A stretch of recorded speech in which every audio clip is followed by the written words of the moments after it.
Hey, what's up, everybody? Just getting back to my 2025 Toyota Sienna Platinum. I'm going to be reinstalling some new LED lights in the interior of my vehicle. I had bought some from Amazon about a month ago, and I already had one that burnt out and one that started flickering, and just wasn't too happy with the quality of the brightness inside the vehicle. So I decided to go back to this company called DDM Tuning in Huntington Beach, where I bought some bulbs years ago for my '07 Tacoma, and it pretty much lasted probably close to a decade or more before I sold the vehicle. Haven't had any problems, and I was like, "What's the difference between these LED lights?" What's interesting is I never knew how much information or what you can look into before buying LEDs.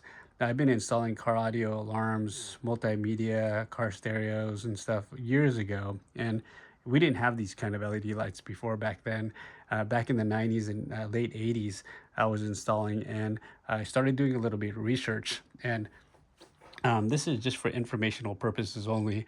I don't work for DDM. I'm not affiliated with them in any way. And I just wanted to do a side by side comparison with the ones that you'd find on eBay or Amazon versus ones that you can get from a local store.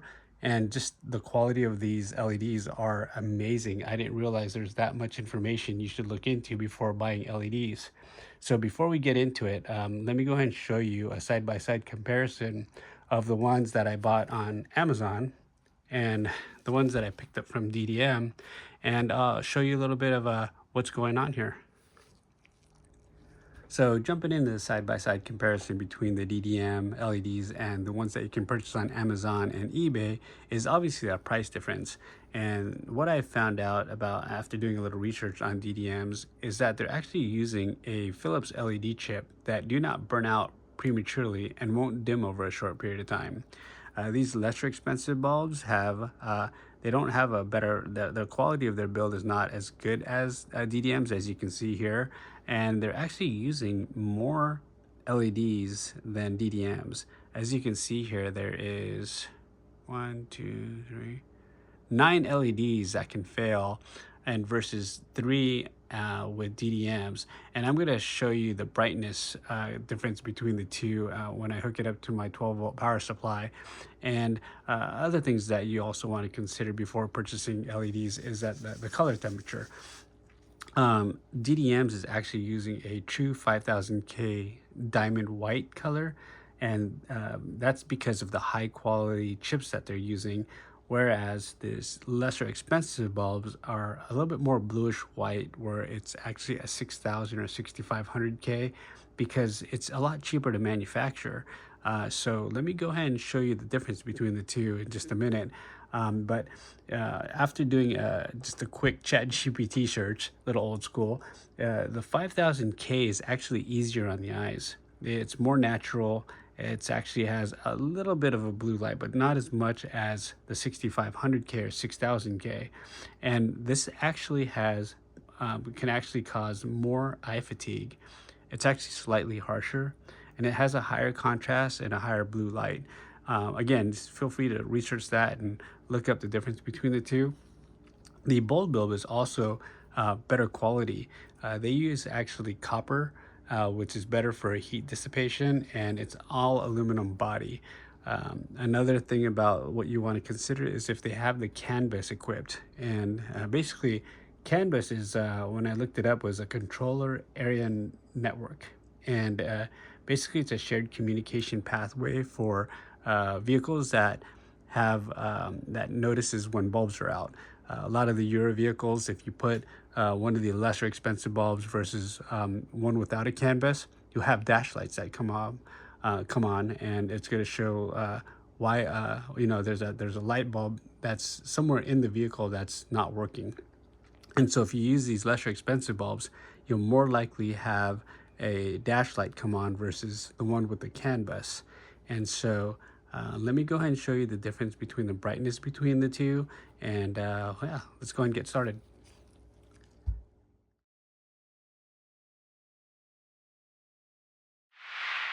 All right, so the first set of LEDs is the 30mm fuse style visor mirrors, and the one on the left is the DDM, and the right is the lesser expensive bulb, and much happier with the DDM brightness.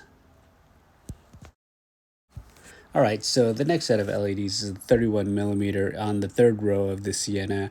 And as you can see, the one on the left has more of a true diamond white with the 3 LEDs, and it spreads a little bit further on the dome light cover, whereas the right has more of a bluish gray tint.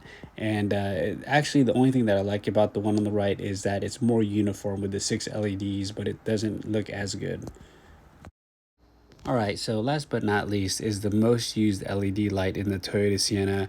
You need 9 of these, 2 in the door, 2 in the license plate, and 5 in the headliner. And as you can see, the DDM on the left is much more brighter and spreads a lot further than the one on the right, which is a lesser expensive bulb. Hands down on the DDM LED versus the lesser expensive bulb. All right, so the easiest way that I found to remove the visor dome light covers is just to put your fingers in there and just to pry it right out. You can use a pry tool, but you do have to kind of like bend it and bow the actual cover, and it'll pop right out. Really easy to install.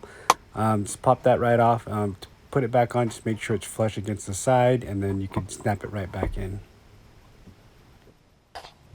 All right, so to pull off the dome light covers in the second row is just get that pry tool in between the housing and the dome light cover and just give it a little twist and it'll pop right out.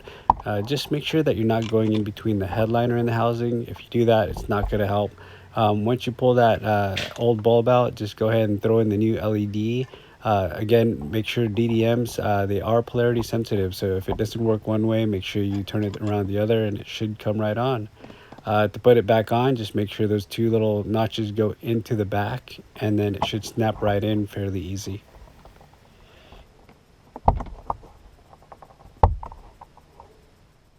To remove the third row dome light cover, just put in the plastic pry tool towards the front of the vehicle. There's 2 little grooves. I already replaced the LED light in there, so I just wanted to show you how easy it is to pop it off. And then once all done, just go and snap it right back in. Again, it is polarity sensitive.